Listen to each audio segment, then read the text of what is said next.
Welcome back to another shift here at the Intensive Car Unit. Today, we're going to be tearing out the fuel tank, some of the rear interior, as well as getting prepped for the transaxle assembly install.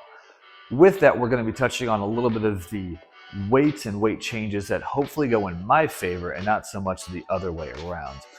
So let's get back to work. What do you say?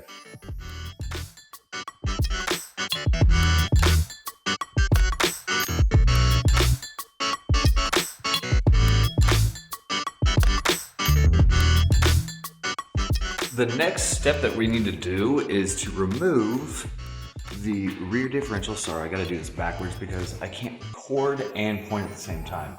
So, gotta remove the rear differential, but before we can do that, gotta remove the rear axle. And then that'll give us access to the rear subframe. I don't know if I can get light on. That'll give me access to the rear subframe up here. There we go. Access to the rear subframe that we can start planning for the overall setup for the transaxle assembly swap in. So that's what we're going to be doing next. Going to get the axles out loose, then rear differential. Sorry, I have to move backwards on this one. Rear differential, and then the fuel tank won't fit with the transaxle, so we're gonna have to get some ideas for that one too. So here we go.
As you can see, after I had to fight with it that whole time, even though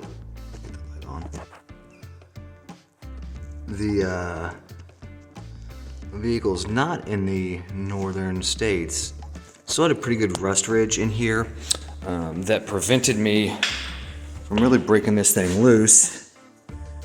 I mean, you can see there, it's pretty. There's a decent amount of corrosion. All that oil is from the PB blaster I was using. And as I told you, this thing's pretty well screwed now because of that. I could probably deburr it and reuse it. I don't know how I feel about that, but we'll see. I got a lot of work to do before I even get to that point. So first axle is out after 10 times the amount of work that I would prefer to use and effort, but she gone.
So the next step that we get to do is we get to pull the fuel tank, because as you guys can see, it's about that tall, and I've got to figure out a way to clearance out an additional,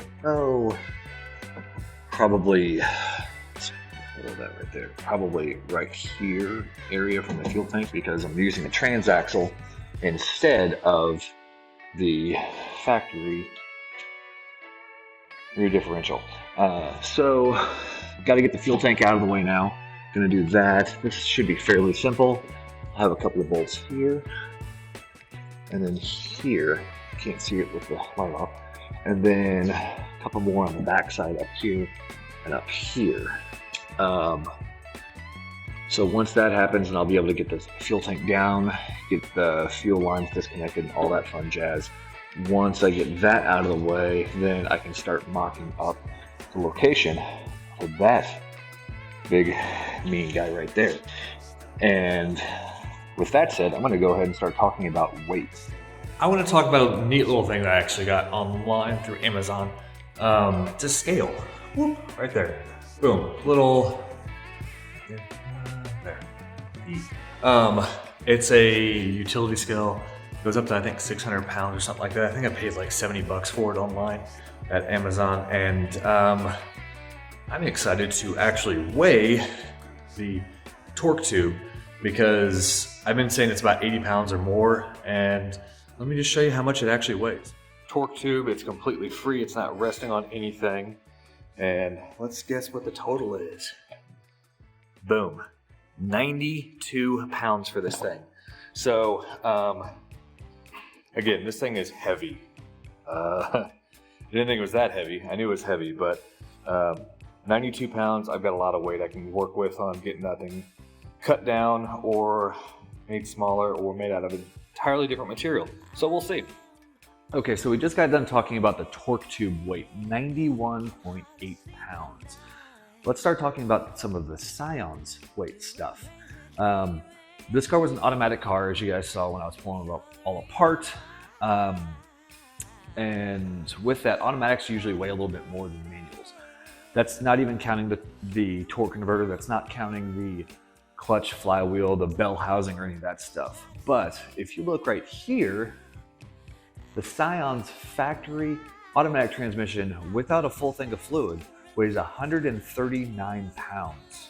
That is heavy.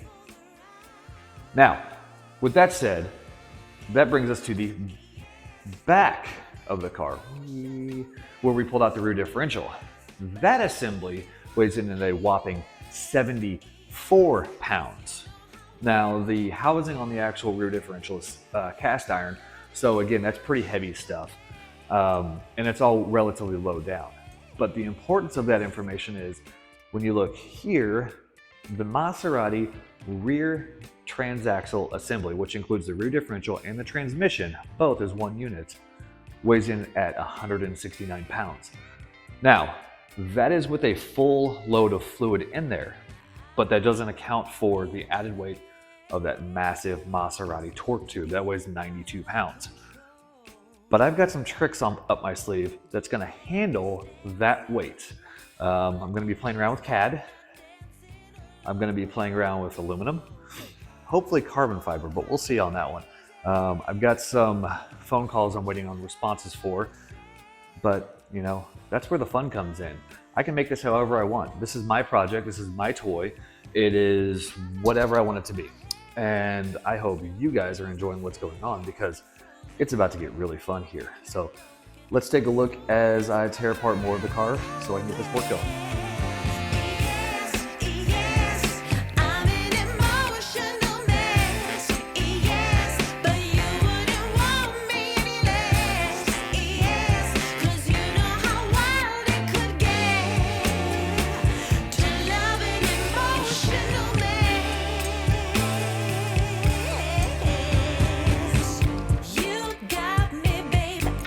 Yours to have, don't hurt me, my heart.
Now that we've been able to get the rear differential out, the fuel tank out, now we get the fun of playing around with getting the transmission in its place, temporarily placed, to figure out what all of the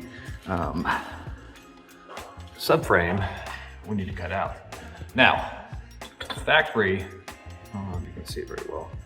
Factory setup used these tabs on both sides, but it's got this big honking hunk of steel. Let's see if I can get a better angle of that. Big honking thing of steel right here. This won't work for me. It's actually going to be exactly in the way of where I need the transaxle to be. So the axle center line, which would be, I'm actually got you worried, which would be right about in here, somewhere in this range. It won't let me, the nose of the front of the transmission would be tilted down. So I've got to actually cut out this section and this section here. So that's what I'm going to be doing next, is getting the transmission in about where I want it and then cutting that section of the subframe out so I can then work on figuring out what I'm going to do with the subframe.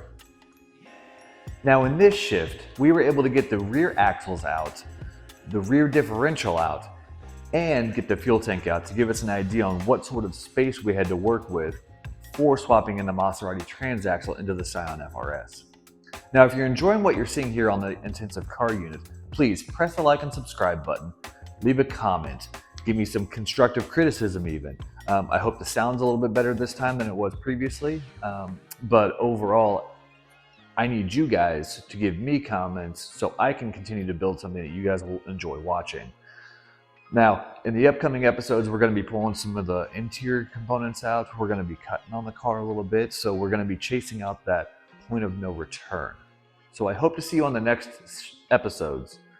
And as always, please stay safe.